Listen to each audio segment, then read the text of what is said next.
What is going on, car guys and car gals? It's Lou Ramirez, the car guy. Fred Leonard, subprime hero. And we are here with the one, the only, Owen Moon. What's going on, What's up, guys?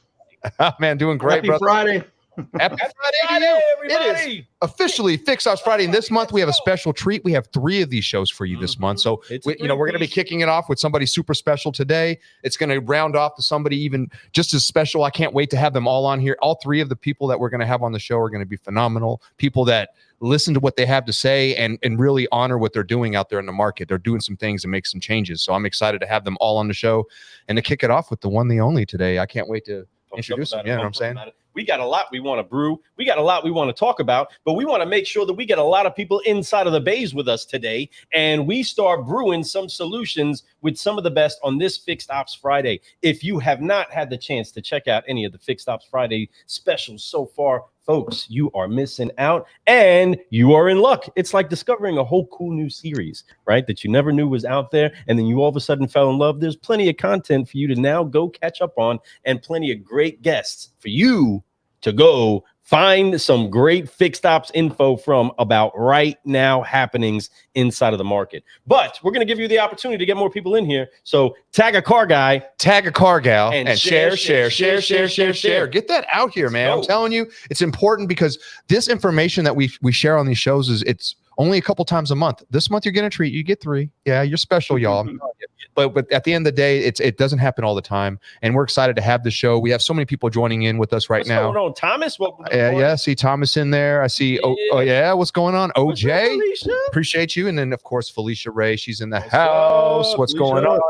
That's right. Appreciate you. Her favorite part of my Friday. I appreciate that. It means a lot to us.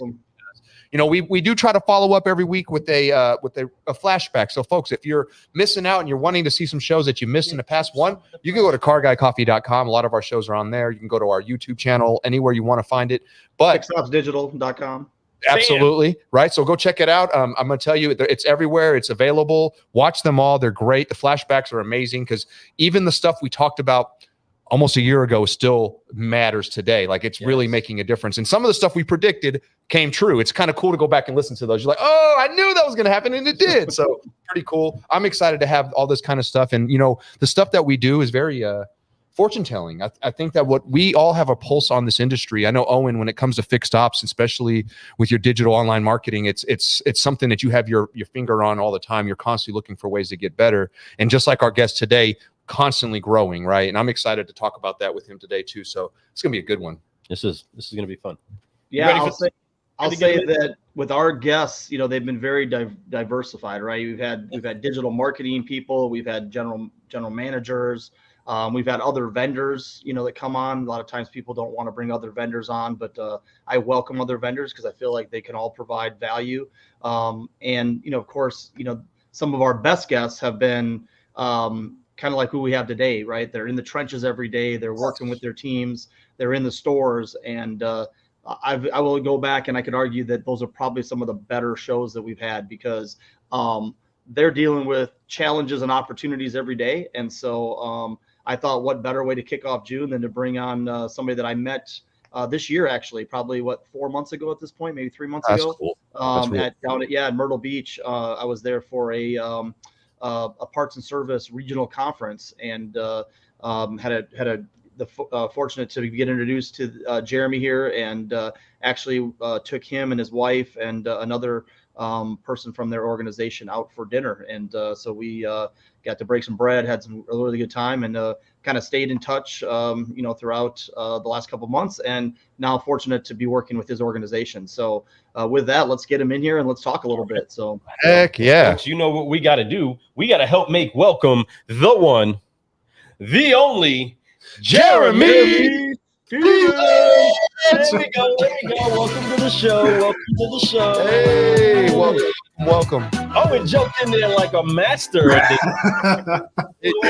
that was an awesome intro. I should have screen recorded that so I could use that every day.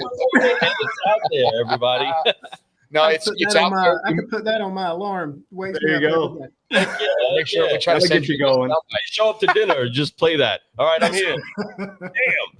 Heck yeah. Well, welcome to the show, Jeremy. Welcome to the party. So glad that you're here. Thank you so much for blessing us with some time inside of the mind of those that are trying to optimize themselves inside of the fixed ops world. Brother, thank you so much for contributing. What's going on, Thomas? Lou, who is that clean-shaven boy guy next to you? Yeah, it's Twin brother.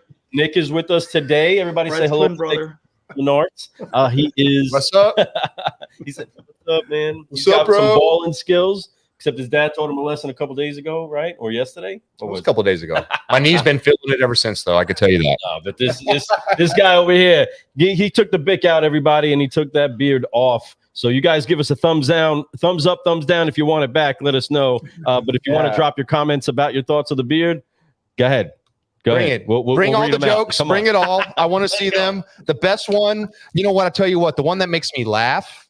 We'll get it. I'll send a shirt to you, right? I'll send you a shirt. I think Complimentary car guy. I'll make you laugh. Let's go. Yeah, let's go. Make us laugh. Let's go. Well, Jeremy, welcome to the show. We are glad that you're here. Owen was breaking down a little bit of info on why it's so important that we did have somebody like you on there, and we know that you can only take so much time off of the grind, doing what it is that you need to do inside of the thick of it all. That's right. Brother, thank you again for taking the time with us. Why was showing up on a show like this so important for you? Or when Owen even invited you to this, why was this something that you said, you know what? Yeah, let's go ahead and jam. I would like to be a part of that. Yeah, just to talk more about fixed ops, because it seems like what I'm finding out is a lot of guys in my role, they don't have anybody to kind of go to. In the dealership, it's really focused on a lot of sales. And luckily, it's starting to change around now, especially with Owen's help and everybody. We're getting a little bit more attention than we ever have, and it's nice, to get it out there, because I've been involved in groups, and when you talk to people in fixed op, is you're rubbing elbows with guys, and it's very encouraging. So I love shows like this, because it's just nice to hang out with guys like y'all, and I love y'all's energy, so I'm already pumped up. It's like, man, I'm ready to get back outside and work some more. Talk a little bit, Jeremy, about who you're with, what you do, kind of your background, how you got here. Because I love the story. Obviously, I got to learn a lot about it when we were hanging out in South Carolina. But for those that maybe don't know you, haven't had a chance to kind of see in action here with some of the more recent events that you've been involved in, tell us a little bit about your journey to this point. So I'm one of those guys that sucked at school. Brother, we are saying. I was, when people give teachers a hard time for passing students, I am very thankful for my teachers, because that's exactly what they did. They passed me through just to get me out of high school. Get you out of the system. And from that point, I didn't know what to do. I love cars. I love working on cars, and still do. And my brother made it hard, because he was a straight A student. He made everything look easy in school. And then, I'm the D and F kind of guy. So after high school, my parents made me go to somewhere. They didn't care what it was. So the only thing I could figure out was a tech school. And it's like, well, I like cars. Let me try that. Right. And after a technical school, a year in technical school, I started at a GM automotive dealership and started my journey as a technician, and done that up to about 15 years ago. And, the owner asked me, would I like to be a service manager at the Chrysler store? And I was like, heck no. No interest. But, I'm thankful I did. I did take him up on that, and really didn't do a good job starting off. I had a tough go at it the first couple years. And it's amazing how, you kind of stumble across things. It's a lot of this stuff is luck or timing. Sometimes you got to travel down a bad road to get to a good road. And I was fortunate enough to stumble across some leadership content, and it just opened my eyes. It started with one book, and this one book kind of just took off, and it was just like, it just started stacking up on top of each other. And I discovered the importance of leadership, and just really bought into that, because I really thought people were born leaders. And I never saw myself as a leader until I started reading, and I was like, this is a skill that anybody can learn. And, started going to leadership conferences. I become a John Maxwell certified leadership coach. And what was the book? Was it a John Maxwell book? No, it wasn't. No, It was a book my mom picked up at a yard sale, and the only reason she picked it up was because she knows that I'm a Ford Mustang guy, and it was an autobiography of Lee Iacocca. Oh, wow. When I read that, that trans, where he took Ford and then he took Chrysler, there was some manager fundamental pieces in there that I picked up. That was the only thing I really picked up from it. And I started applying those, and it started opening my eyes up. I was like, oh my gosh, we can do this. And then I stumbled across, I was cleaning. I'm the type that I like everything kind of neat. And there was a closet at the dealership that everybody just threw stuff in and shut the door real fast. And it was just one of those days I had it and I cleaned it up. And that's where I discovered some John Maxwell materials, actually some VHS tapes, if anybody even knows what that is anymore. And that's where I discovered John Maxwell and his leadership courses. Man, Heck yeah. That's pretty awesome. John Maxwell, obviously, is one of the greatest leaders ever to be on this planet. He definitely has been a great trainer to show others how to be better leaders. And I think that's his mission. And he's out there just trying to develop, because it starts with leadership everywhere we go. And to your point, Jeremy, is like being that, understanding that, trying to become the best that that every business that you become part of, you help them grow. You bring value, you bring something that's amazing, but most importantly, you help the people that are in that business find their value, find their reason and their purpose. And that's what's so amazing about all the things that you're talking about here. And I'm glad that you found that with Maxwell, because I could tell you, we all need something like that in our lives at some point. That's something that makes our eyes open up and go, hold on a second, there's more to life than just what I've been doing. Right. And I'm glad you found that, my friend. That's awesome. Yeah, exactly. Because everybody has their potential, and to help them reach their full potential, because I never want to hit my plateau or hit the ceiling. I tell people that when I interview people, I was like, there's no ceiling here. I want to go as far as I can go. I love that. And I'm finding that the older I get, the faster I want to go. And it's pretty cool, because when you buy into this, personal growth, where you rip the ceiling off and you start really growing, because you always influence someone, your family, your spouse, your kids, the people around you. And you start seeing that ripple effect and the impact that you can help others, get to where you are. It's just amazing how that feels. That's the most important thing is to see people, change their lives because of it.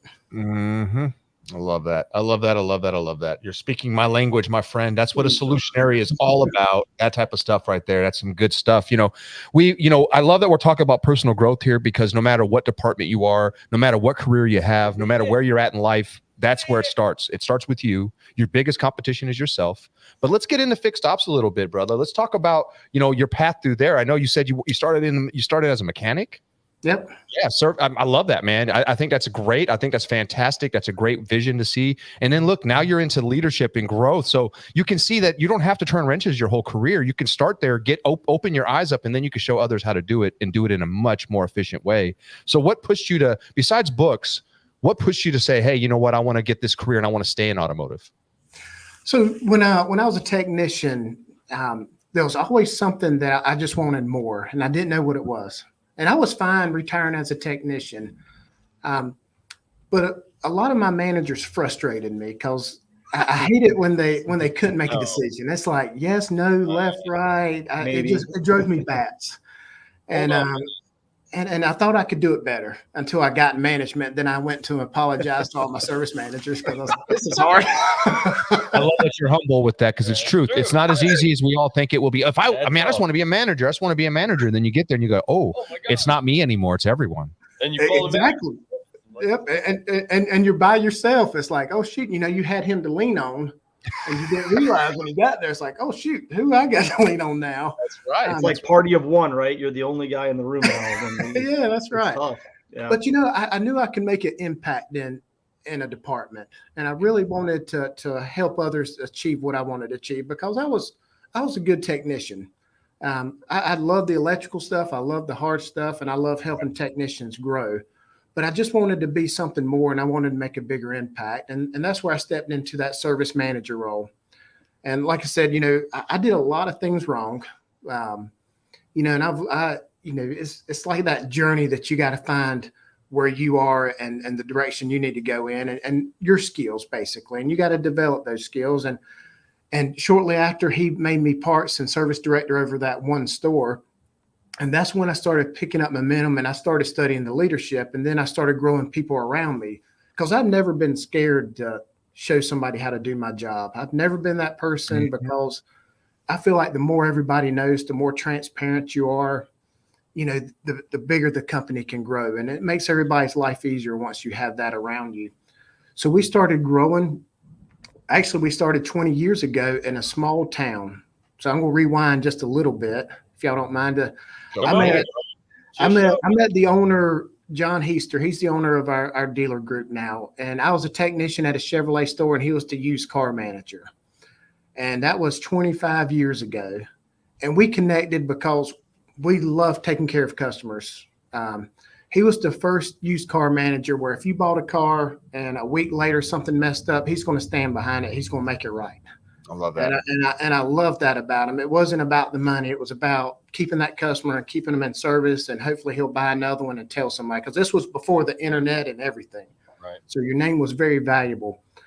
And probably in that journey, he decided to start his own dealership. He had a chance to buy a little dealership in a smaller town about 15 minutes away. And he hired me as his first technician.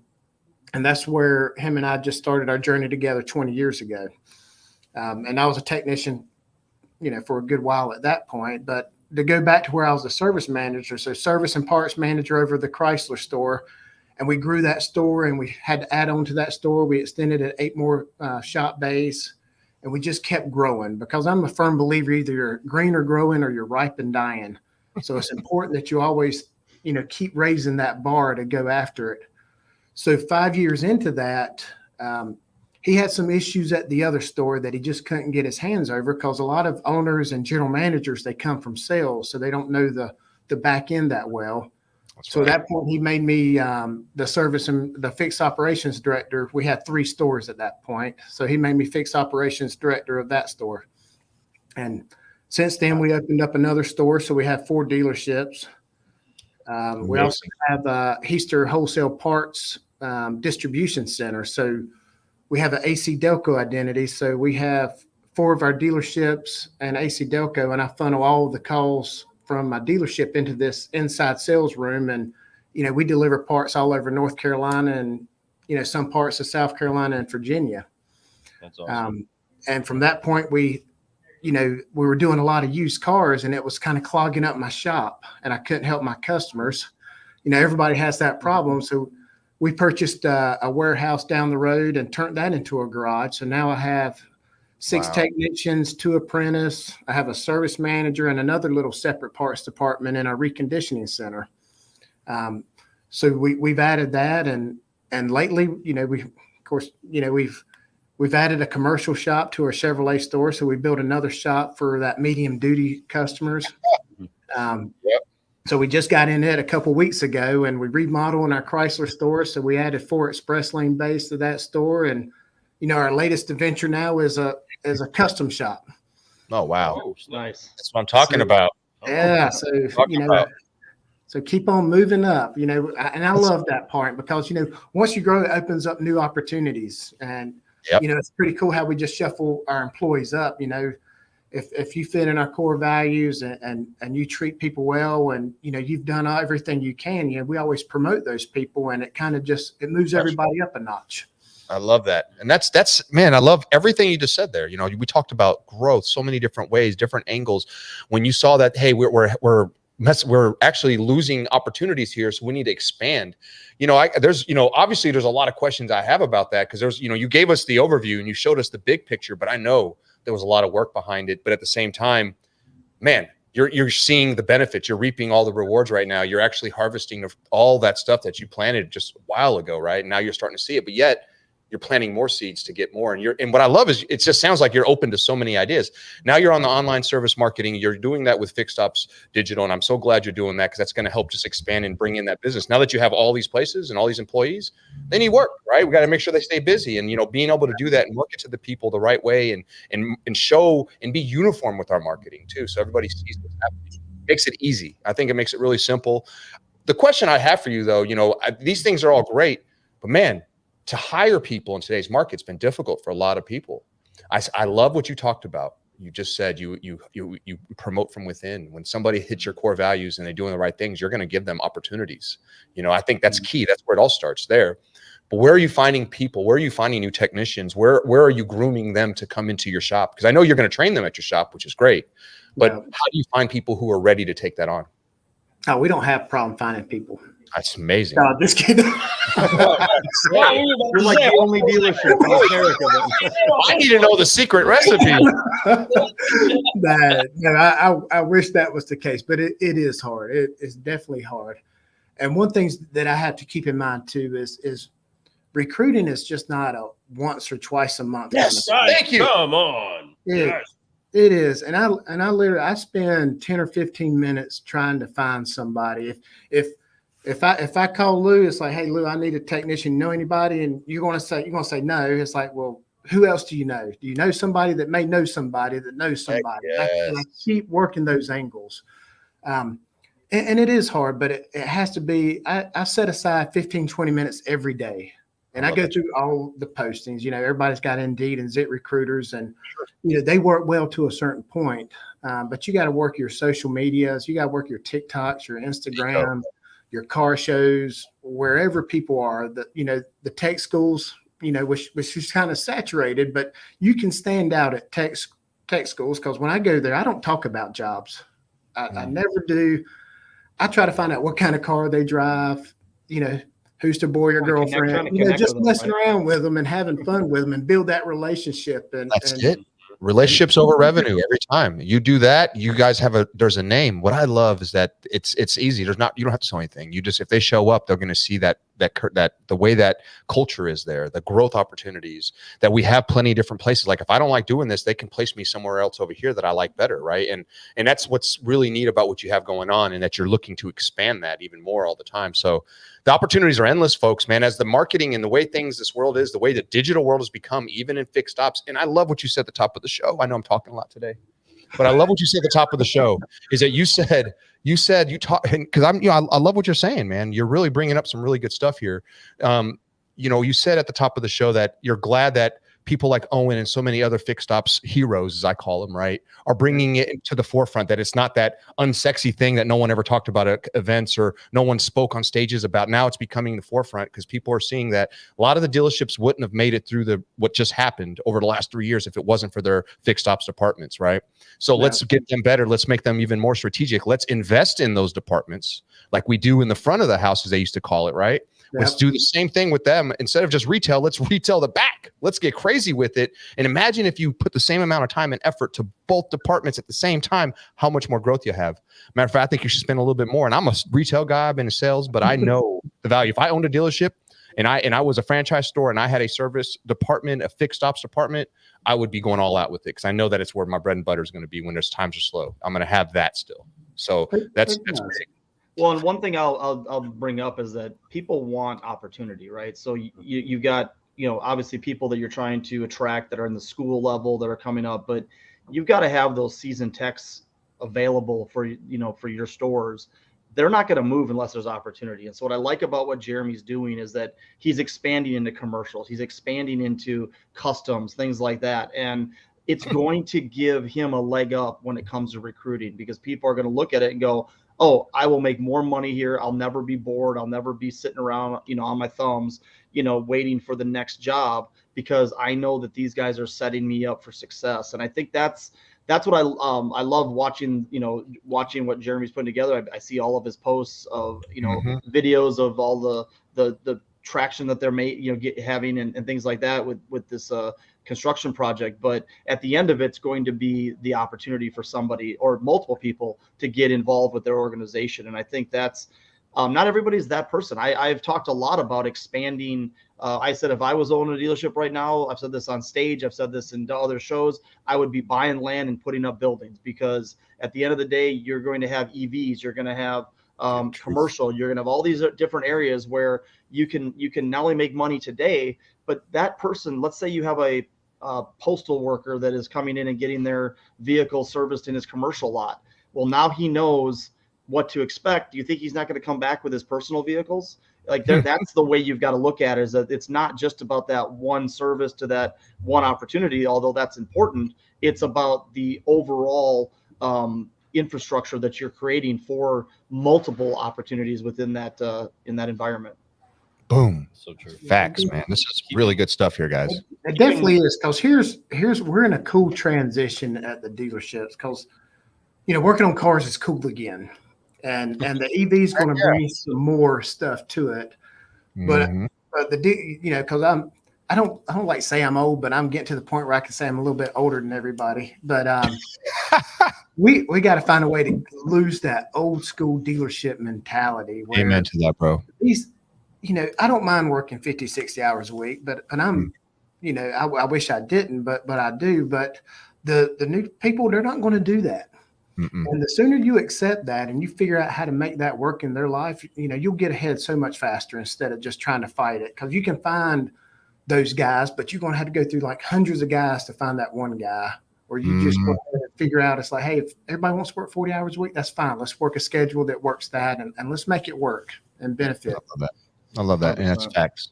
So facts. It's an adaptation that I believe has to happen if we want to connect to a generation that we want to be proud of taking this forward, because they have a crazy amount of challenges that are in front of them going forward.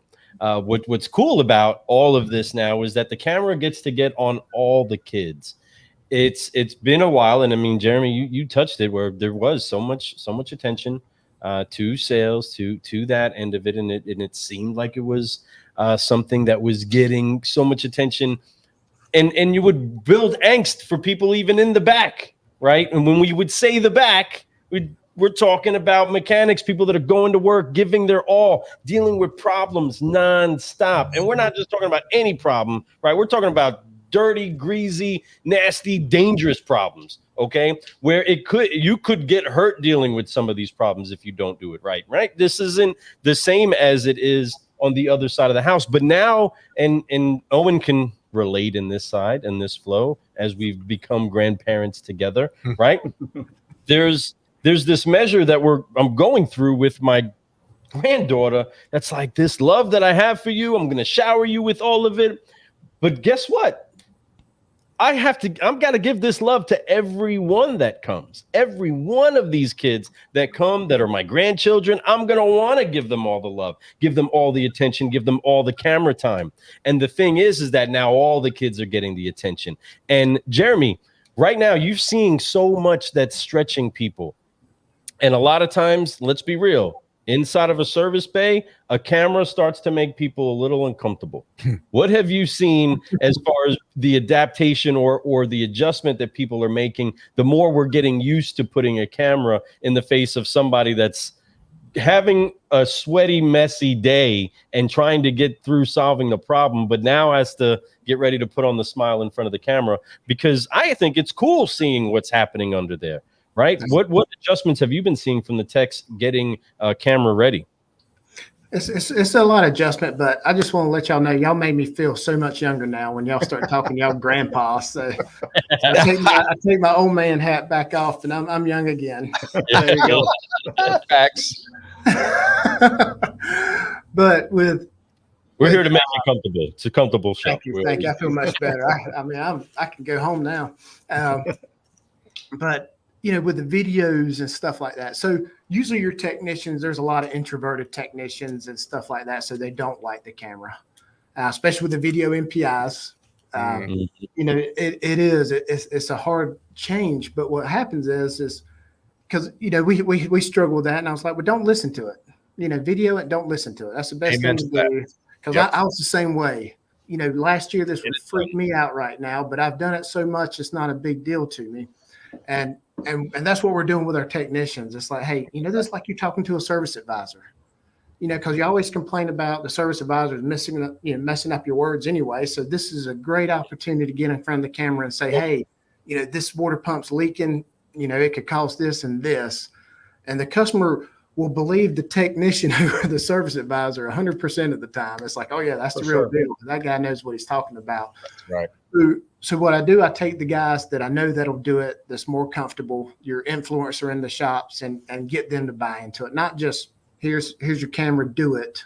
It's more as like, hey, you know, this is why we do it. This is what we see from a customer experience. Everybody loves this.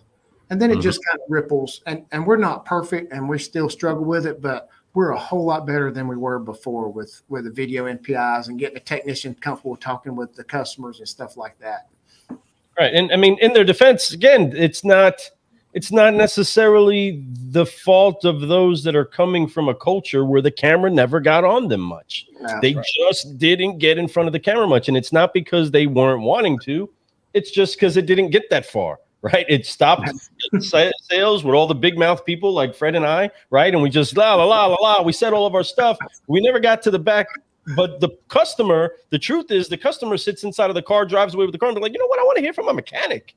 I want to hear what they have to say. Let me talk to the guy that touched my car. My son just went through that on a trip coming from Iowa. He dealt with a situation and the mechanics made all these recommendations. It was a very pricey one. And then they said something that made him say, well, then I don't have a problem, or I do, or I have an $800 fix. That's not really a problem. Can I talk to the guy that actually touched my car? That was my son that has never really dealt with this stuff much because dad always handled that stuff for him. But him naturally in there saying, can I just talk to the one that touched my car? Bro, you don't know what you're talking about. Can I talk to him? Right. Yeah. And so with that, that's what the customer wants. And if they get the chance to see a video, they get the chance to get a little bit more confidence, man. Yeah, more confidence.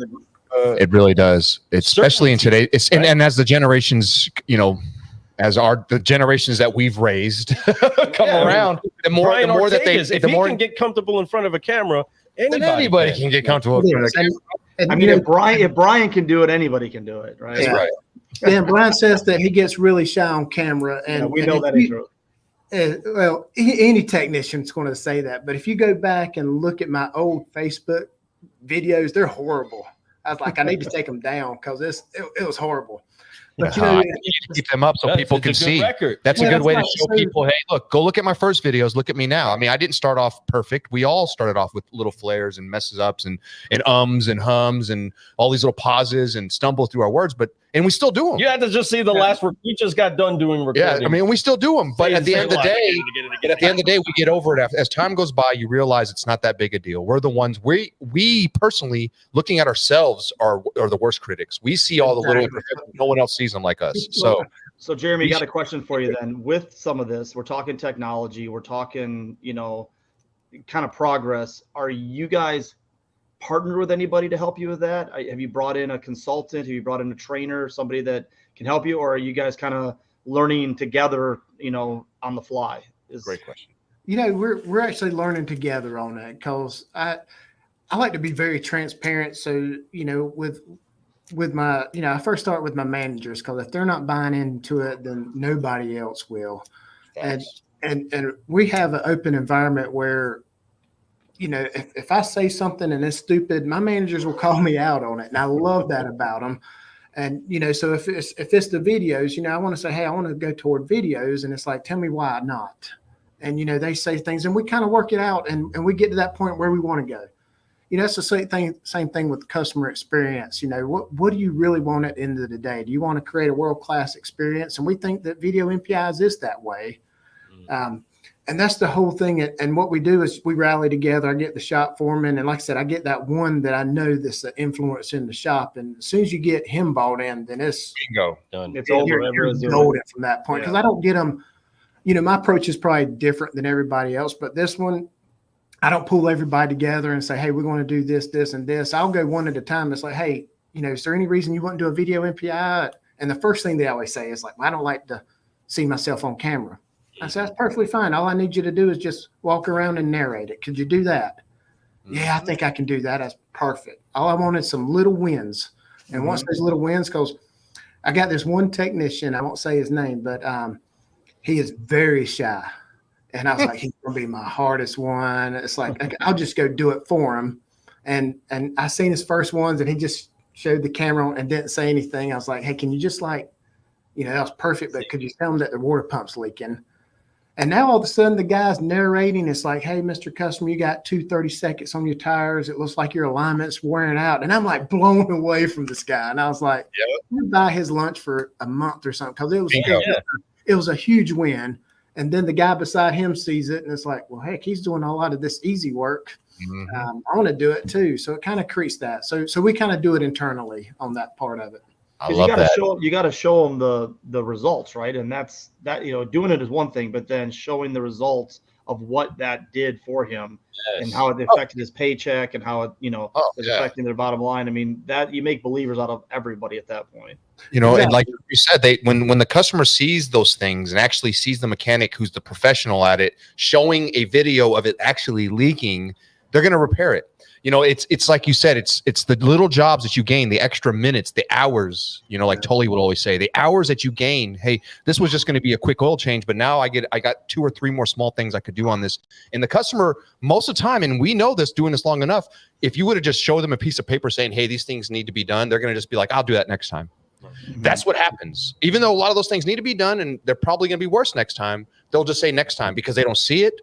They're hearing it from the service rep, not the actual guy who has guy or gal who has her hands on it and knows what they're talking about. Not that the service reps don't, but man, we all know when we hear a technician say it and we see it, it's going to be way more real to us. So I know that I would spend more if somebody did that for me, for sure. Yeah, I did my first video MPI on a Dodge caliper. Y'all remember the calipers? Oh yeah. Oh yeah. They used to give those cars away when you bought a truck. Yeah. And I did one on, and I was just messing with the guys. I was like, I'm going to do a video MPI and I'm going to sell a lot of stuff on it. I was just messing with one of the technicians, and I did. It was a battery terminal and the ball joint was wore out. And I was like, this car is old.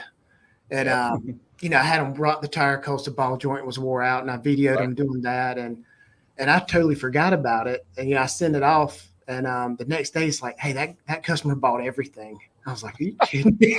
That's awesome. So it did create that momentum. But those were all real issues that needed to be taken care of.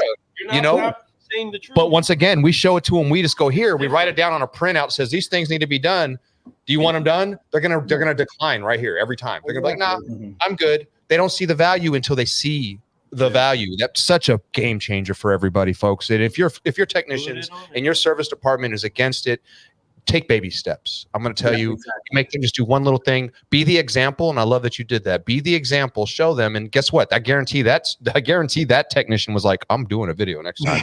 Wow, that was unbelievable, right? Became a believer instantly. I love that. And the best thing to do with any kind of change, because nobody likes change. I don't like change. Nobody really likes it.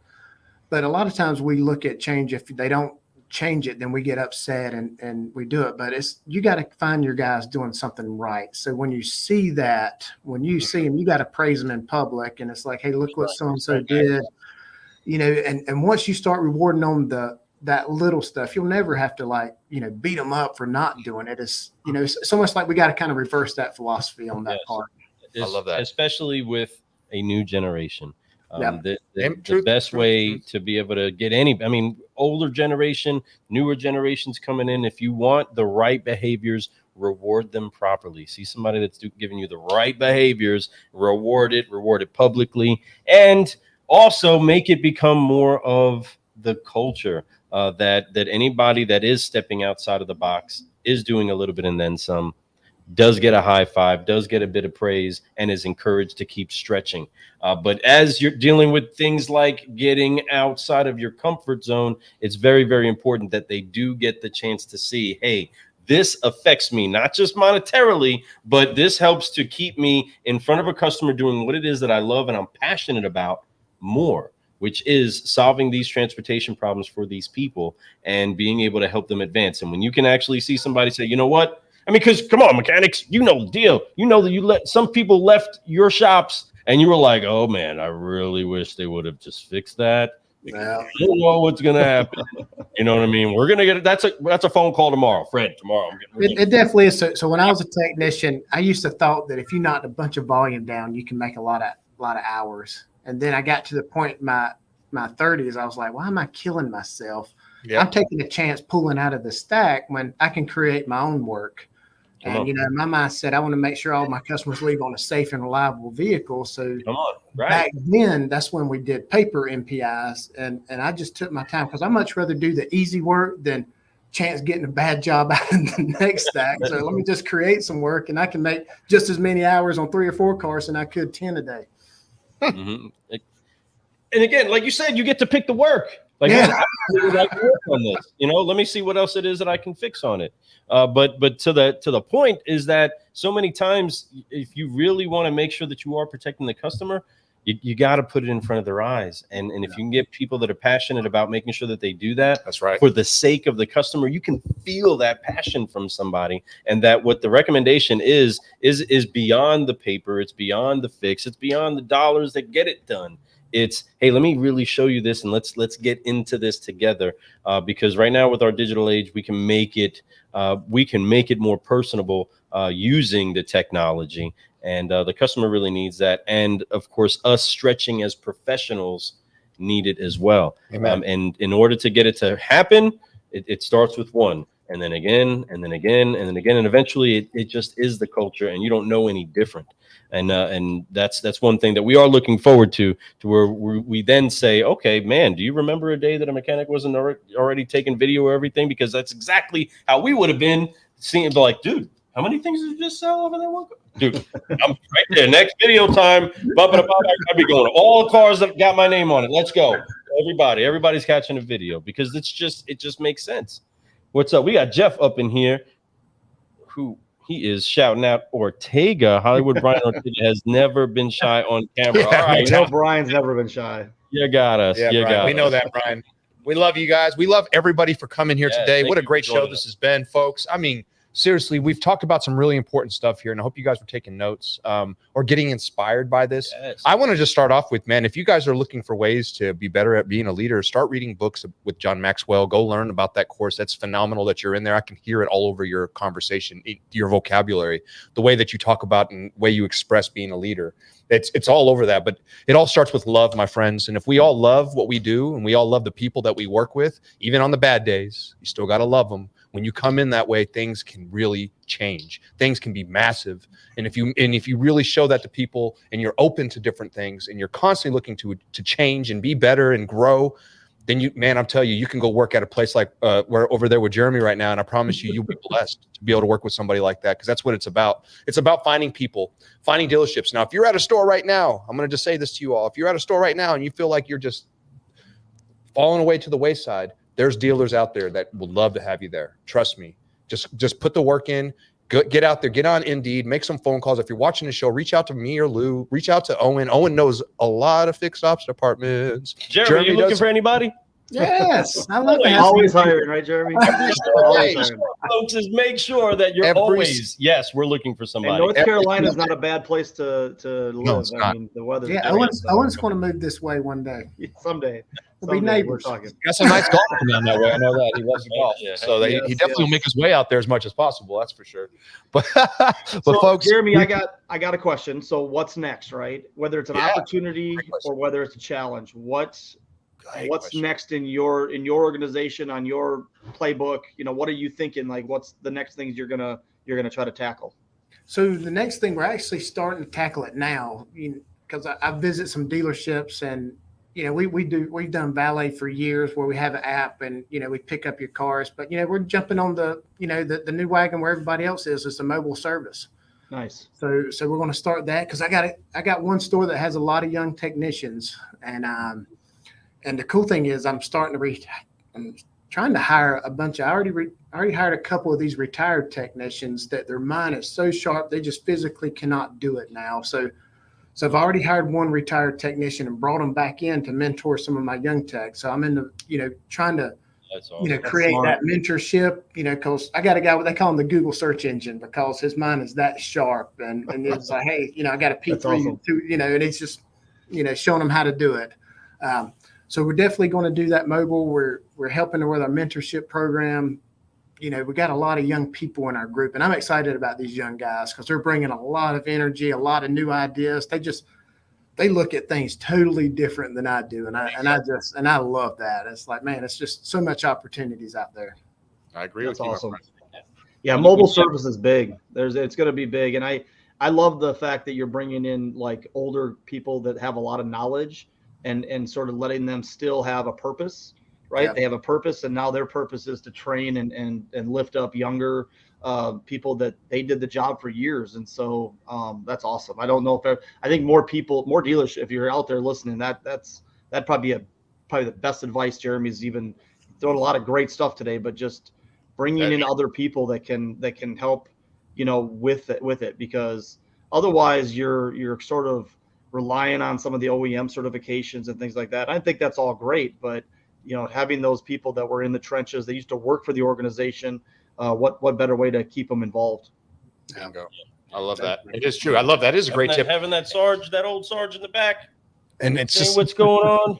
You gotta have it. I think that this topic that you just talked about, having being able to bring service everywhere, I think that's just as hot as AI right now when it comes to conversation in automotive. So, folks, if you're really not listening to that, if you haven't heard of this, start looking it up. It's important stuff. I'm glad you brought that up, Jeremy, and I'm glad that you asked that question, Owen, because that is a big deal right now, and I love that we're talking about that. Well, and those guys would rather be doing that than, a lot of times you'll see guys, gals, whoever, retired, they're working part-time at, a Target or a Walmart or something. I mean, would they rather not be in their profession? They just don't ever really have a path. And so I never thought about it till just now. Jeremy said it, but it's like, that makes total sense. I mean, even from a marketing side, I've always said, like, I don't know if I'll ever retire, because marketing something that you can, you might not be able to keep up this pace, but would it be something that you could do some consulting? Could you do some mentoring, things like that? I think that there's always going to be room for us at the end of this journey to help others as they're coming through. So one thing that's never going to expire is wisdom. and wisdom is something that we want to make sure that we pass on. And we receive from those that have the knowledge that we can't put a price on getting, right? I mean, you can put maybe a price tag on an entire toolbox filled with tools that have seen some fixing and seen some great things happen and made amazing things occur. But consider that the value just inside of the toolbox and the value inside of the mind of somebody who has turned many tools, many projects into successes. There's no value. There's no value or no price you can put on it that would stay the value. But when you take the wisdom, the mind, the heart, and the patience, that's another big thing about somebody that's been through it, the patience of somebody, and be able to add that to the fresh eyes and the fresh legs that are eager and caffeinated and ready to go. Heck yeah, you need that. You got to have that voice of wisdom. That's awesome stuff, Jeremy. I love what it is that we're tapping into here, because this is a generational connection is key in order to make sure that we're constantly growing as a people, because though they have seen it in a totally different way, them being willing and rejuvenated by the youth that is trying to carve a new path and dealing with new problems we ain't never seen before. It's encouraging on all ends to have the stability of somebody that's seen it before to lead us in the right direction, and the jubilance inside of the youth that wants to go forward and making big things happen in a new way. I love it. We can talk about this stuff all day. This is coffee talk. Yeah. Love it. But Jeremy, how do people get a hold of you if they want to tap into a little bit more of the wisdom that you're brewing over there? So definitely on all social media, LinkedIn, Facebook, definitely, especially with leadership stuff. I love coaching. I coach a lot of leaders, service managers, parts managers all over. I got some guys in Canada I help with. So I just enjoy talking leadership and especially the young people, because there's a kind of a gap between 30 and 60 that really haven't been trained well, and they didn't raise the next generation up. So I love mentorship on some of these young service managers. So definitely you can find me on any social media platform. Awesome. Awesome. I know I did. As soon as we started getting connected, I was like, bing, bing, bing. It was like, boom, boom. There he is. He really is, and he has a cool on LinkedIn. He's got the fixed ops logo around him. I love that. So that's cool. I think that was cool. It was easy. I mean, it was like, as soon as I saw that, I was like, oh, it's a fix. Oh, that's him. Yeah, there you get it. Just click. But I'm excited we got to have you on the show, man. Great. Thank you so much for your time. I know how busy you are. And Owen, man, appreciate you too, brother. Always thankful for you and for being part of the show also. Of course. Yeah, Jeremy is great. I got him in touch with Ted Ings at the round table. So he did several panels and sessions with them. He's been on the After Dark show. Now with this, I feel like Jeremy, kind of one of those hidden gems that was in North Carolina and now is able to kind of come out and give his wisdom. And I love the fact he's doing leadership training. That was already something he was well involved in. Hopefully just the exposure that you've gotten, Jeremy, the last month, 2 months will help you expand that, because again, I think that, there's not too many times where your journey is now at a fixed ops director. Not everybody starts at a tech and or a mechanic, when technician wants to move themselves up. So the fact that you were able to do that, you bring that validity to the position. And so I think that your organization is definitely in good hands, and that's what I like to see. So there's no doubt. And I can't ever imagine him ever making a bad video, because he is smooth, man. Appreciate you for being here on our Fixed Ops Friday. That's right. We appreciate it, man. We appreciate you, Owen. Once again, thank you so much. And we can talk about this kind of stuff for a long time. I know that, but I know everybody got to get back to work. We got to get to doing our things. I know Lou's got to get to church. I know that you, Owen, have a lot of things going on. It's Friday. So what golf course you playing this weekend? My home course tonight, me and my son. So I love that you're playing out there with your son too. That's always a good time, man. Yeah, it's his senior year, so we're putting a little work in. He did some lessons over the winter, and hopefully it'll pay off for him. He'll have a good senior year, and it's just fun to get out and watch him. So watch him get better. Golf's a funny game. You can, from year to year, all of a sudden you grow into your clubs, and next thing you know, you're hitting it. Especially these kids that are younger, they got to get a little stronger, and that type of thing. Just little things, man. All of a sudden, it's like, oh my God, this is like a different game for him. Yeah. And then he outdrives you, and then he doesn't let you live it down. So get used to it, Owen. Get used to it. It's coming. It's coming. Oh, awesome. Well, even if they do, because these older kids, they're smarter. Some of them are stronger, but every now and then we can give them a lesson or two. But it is awesome to cap this off talking again about the connection between generations, which is awesome. And Jeremy, something that we want to make sure we get deposited into all generations that get the chance to sip up what we're brewing up, is to make sure that they learn how to keep growing by forgiving, focusing, and flying all the time. And we got a few motions we do with that, and that's wipe off the weight of unforgiveness. We get focused, we stretch out, and we fly. So we're gonna do it loud and proud on 3 on this fabulous Fixed Ops Friday. Let's prove 1, 2, 3. Forgive, focus, fly, and keep growing. Woo! Thank you so much for joining us today on this Fixed Ops Friday. I am Lou Ramirez, the car guy. And I am Fred Lenart, subprime hero. And you've been brewing solutions with the one, the only Owen Moon. And the special guest of the day, the one, the only Jeremy. Everybody, thank you for tuning in. Everybody, keep sharing it around. Blow up Jeremy with some good vibes about the brew that you just had. And make sure that you tune in next week for a flashback Fixed Ops Friday. We will see you soon. We're out.